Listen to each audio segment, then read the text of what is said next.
Well, howdy ho, everybody. This is unbelievable. 2K, 2,000 freaking people. Thought my dumbass was like worth a click. That's pretty freaking cool. I just want to say from the bottom of my heart chamber, that not the top chamber, like the bottom chamber, the very bottom of that chamber in my heart that pumps all that blood somewhere, hopefully to the right place. Thank you. Thank each and every one of you. An absolute pleasure to entertain you, to inform you, to engage in the comment section with you. The whole experience, the whole shebang. You guys are awesome. Thank you very much. With that said, I've got a little treat for you guys for 2K, a special recorded reading, me reading a certain infamous story that some of you might know. Just a warning before this begins. This is an adult kind of content. It's a fan fiction. So there's a lot of, smooching and body parts and things like that. So if you're made uncomfortable by like sexually descriptive language, curse words, fucking, adult content, quote unquote, here's your warning. You probably don't want to watch this. You'll either be weirded out or made uncomfortable and, I don't know, show me on the bear where he touched you, right? With that said, there's your warning. Here we go. Thanks, guys. What's going on, guys? This is Love on the Reik. The great redwood forests of the Reikland creaked and whispered peacefully, seemingly ignorant of the chaos being wrought upon the old world. In this titanic grove, ringed by fertile shrubbery and concealed in part by the hulking pillars of wood, lay a small campfire and 5 great heroes, though one could be forgiven for mistaking them as vagabonds in their current state. Carillion sat on a small log tending to the fire, and quietly muttering an elfin folk tune while tapping her feet to some imagined rhythm.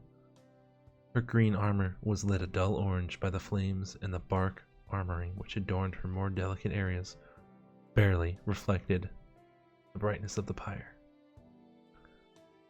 which Sienna stared at listlessly from beneath the cover of her bedroll. Kruber, directly across from the Way Watcher, was taking great care in polishing his armor, festooned as it was with many medals and seals of purity.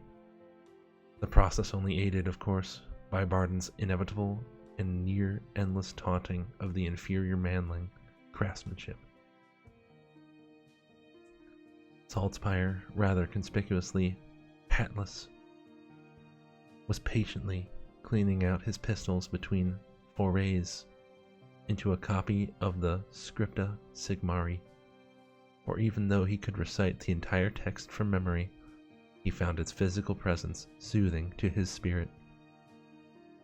This band, the great Ubersreich 5, had just that morning departed from the burning wreck of Bogenhafen, the city having been abandoned by the invaders in the aftermath of their failed incursion. This so heroically halted by the capture of the Blight Reaper. For some time the party marched their way east, towards Altdorf, in hopes of refuge from the wandering bands of chaos. Now, however, they have been forced to rest, and a subtle change has come over the group, their usual humor dulled by the understanding that this truly was the end of days, and theirs was most certainly numbered. After some time, Kruber finished his work, though his dwarven companion, now inspecting the mechanisms of his crossbow, was far from satisfied, and he took to his last bottle of ale, a fine Usingen stout, captured during their previous adventures. Only a moment after his first sip, Kruber could not help but stare into the void of Carillion's fully black eyes. He wondered what it was like in these idle hours of the night to be another race. The stature of dwarves might often be frustrating, he thought, or the long lives of the Azurai might grow boring and detached. Regardless, he found himself mystified by the unknown beauty of her complexion, What is it, Mayfly? She chuckled, startling Kruber. Is my beauty too much for you? The man was silent for a moment and attempted to blubber out a coherent response. He could never tell when she was looking at him, and her sudden reprisal choked his words. Oh, it's nothing. Just out in space, he muttered, his cheeks red. The elf laughed and stamped at the ground. Oh, he's gentle as her maid, relaxed Kruber. She chuckled to the rest of the group, who seemed to mostly ignore her. I meant no harm. She spread her arms wide and tilted her head in apology, but the man was still flustered. He stood and took in the camp for a moment. What's the matter, Azumki? Barden said, looking up from his work and laughing fully. Your bridge is on fire for a Watelgi harlot? No! I'm going to go hunt. We're almost out of food, he stammered, slipping on his dark green hood, an amulet of Tal for luck. He grabbed his bow and its quiver while shuffling to the edge of the clearing and stopped, eyeing the woods. Aye, you're clearly panicked from the starvation, the elf mocked. Don't get lost, Lumberfoot. Kruber slipped off with no retort, and again the camp was silent, save for the whispered prayers of Saltspire and the occasional clicking of Barden's crossbow. By the time Carillion snuck out after Kruber, the attentions of her party were further taken by idle work, and she was unnoticed in her passing. Kruber roamed around the area of the campsite for some time before he came to sit on the bank of a large river, presumably a branching of the Reik. He sat on the gravel shore and dropped his bow with a sigh. He still didn't understand his reaction to Carillion. He'd never thought of her like that before. It wasn't right. She'd done nothing but mock him after all, and wasn't this some kind of heresy? That damn elf. She was trying to seduce him. No, that couldn't be right, he thought. She had never before given a hint of interest, that he could think of at least. And didn't her kind look down on humans? It couldn't be. He'd have to distance himself from her, though it might pain him. That was it. It would pain him. Did he feel something for her after all? At this thought, he felt a small tug on his heartstrings, and he realized he'd been thinking out loud the whole time.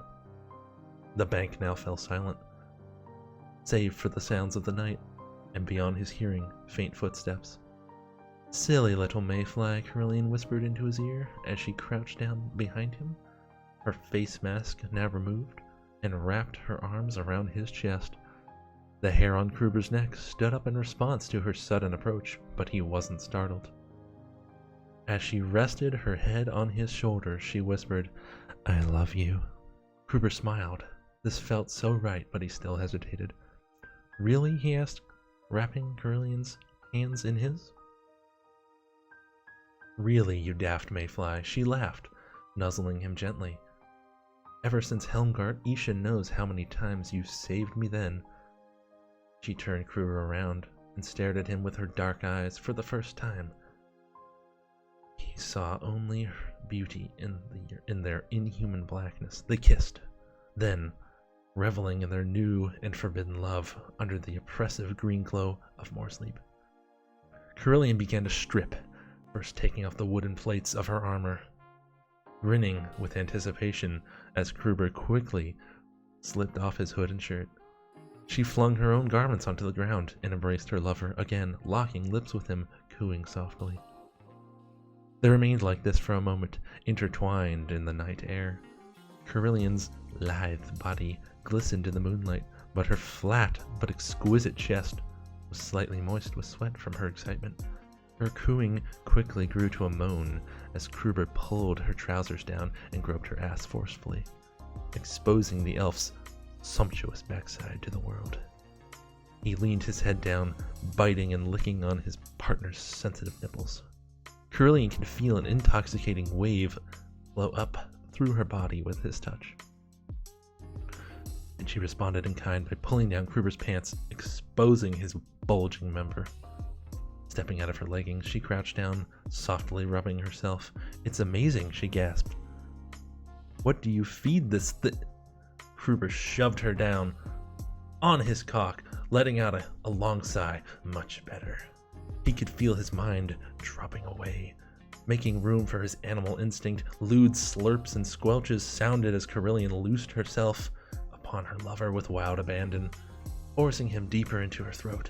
Eventually, she relented, unsheathing Kruber's rod from her mouth with a loud "Let's get to the real show," she sighed. I can't wait anymore. Much obliged, he said, ripping both of their boots off and pinned her to the ground beneath him. He finally gazed down on her entrance, the prize he'd secretly yearned for since those horrible days in Helmgart.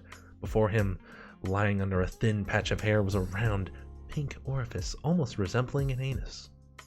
Kruber looked up at Carillion's face with visible confusion. What the hell is that? He asked, bewildered. My cunt? She said rudely. The hell do you think it is? Carillion propped herself up on her elbows and stared at him. Well, are you here for an anatomy lesson or what? It doesn't look like any cunt I've seen. Tal's sake, woman, explain yourself, he said, through his teeth, gesturing towards her exposed and now slightly twitching hole with obvious discomfort. It's a cloaca. It's a cloaca, she muttered after a time. Her entire face was beet red. You know? A cloaca, he said, dumbfounded. He furrowed his eyebrows and gave the elf an inquisitive look. Like a chicken? He asked. Carillion glared at him, cheeks red with utter humiliation. Carillion bit her lip, holding back the temptation to slap him. Yes, like a fucking chicken. Yes, like a fucking chicken, you moron. Will you please just fuck me, she groaned. Kruber hesitated for a moment before finally continuing, lowering his face down towards her entrance. His mustache rubbed lightly against her inner thigh, causing her to shudder. At this, the elf's enthusiasm returned, and she lifted her waist higher, desperate for her lover's attentions. His mouth and bushy mustache finally made contact with her exotic lower region, and Kruber's tongue probed his quarry with caution. Any pretense of hesitation was removed, though, as he received his first taste of her sweet fluids. The honeyed drippings from her entrance drove him into a frenzy, and he furiously lapped at her hole. Carillion gasped and moaned as he ravaged her with his mouth. Kruber's trained tongue ran circles around the edge of her cloaca, then lunged forward to penetrate her. This continued for some time, each rotation eliciting a higher octave from Carillion's increasingly frequent outbursts. With one final assault, Kruber sent his partner into a fit, her legs clenching around his head as she muffled a scream. Carillion relaxed after a moment, panting and clutching her chest as her lover positioned his throbbing rod at her entrance. Carillion swam in the chemical bliss of Kruber's touch, still drifting in a blissful delirium after his fervent tongue fucking. Noticing the position Kruber had taken and responding to his obvious intent, she waved her arms on the gravel around her head and opened her thighs even wider. Kruber, for all of his experience, had never seen a more beautiful sight. The night dew clung to her trembling form, and the elf was blushing. Come on then, she pleaded, all pretense of nobility gone from her desperate face. Kruber smiled and brushed the elf's white bangs from her face. I love you, he whispered into her ear as he thrust into her. Carillion shrieked. Her mouth hung open lazily, the sudden pleasure overloading her mind. Kruber continued to slam into her with excessive force. With each powerful thrust, Carillion responded less and less. No longer able to think, vicious slapping echoed through the bank of the river, accompanied by the elf's light panting and Kruber's animal grunts. As the pounding went on, Carillion's mind floated off into a gently lapping sea of pleasure, only interrupted by a new wave of sensation when her partner's sizable member penetrated the deepest parts of her womb. At this, Carillion's chest leapt up, She looked again into Kruber's eyes. "Fuck me," she shouted into his face. In his face. Kruber seemed puzzled, but obliged with enthusiasm, adding further strength to his loosening of her now sopping hole. "Yes, fuck me, fuck," Carillion cried, her voice fading with onset of another climax. Her arms waved erratically as she was overcome by orgasmic abandon. Fuck my phone. Her sudden cry only spurring on Kruber's relentless assault. His member struck deep into her cervix with every thrust. As her climax abated, Carillion planted her arms firmly on Kruber's chest after she regained control of her limbs and starting staring manically into his eyes and shouted, "Fuck my chicken pussy, Kruber!" Ignoring her exclamation, Kruber lost control, unleashing a torrent of sticky fluid into Carillion's fertile depths. With a small shaking fit, she suddenly fell limp, her eyes vacant. Kruber dismounted and began laughing hysterically at the previous outburst. "What was that?" he laughed, looking back at Carillion's vulnerable form. "Carillion?" He crawled over to her and slapped her face gently a few times. I'm imagining a dick slap. At this, Carillion snapped awake and stared at him with an insane expression on her face. "Are you alright?" he asked, concerned. The elf let out a small, almost cute "Bakak!" Before lunging at Kruber and holding him on the ground. She repeated the noise "Bakak!" as she smashed her face against Kruber and bent her arms like little wings. "Carillion?" Kruber whispered, very concerned now. He stifled his laughter and looked down at the elf. "Should I be worried?" he asked again, pointlessly. Carillion continued to peck him until she was completely exhausted. At last, collapsing onto his bare chest, she uttered out muttering little "Bakaks" as she fell asleep. Kruber took it in stride, grabbing the elf into his arms and holding her close, gently stroking her sensitive ears. Thus, sleep took them. The end. Author's notes. Thank you for reading. Next time, Saltspire facefucks Barden, and Sienna's gangbanged by Blightstormers. Thanks for 2K, guys.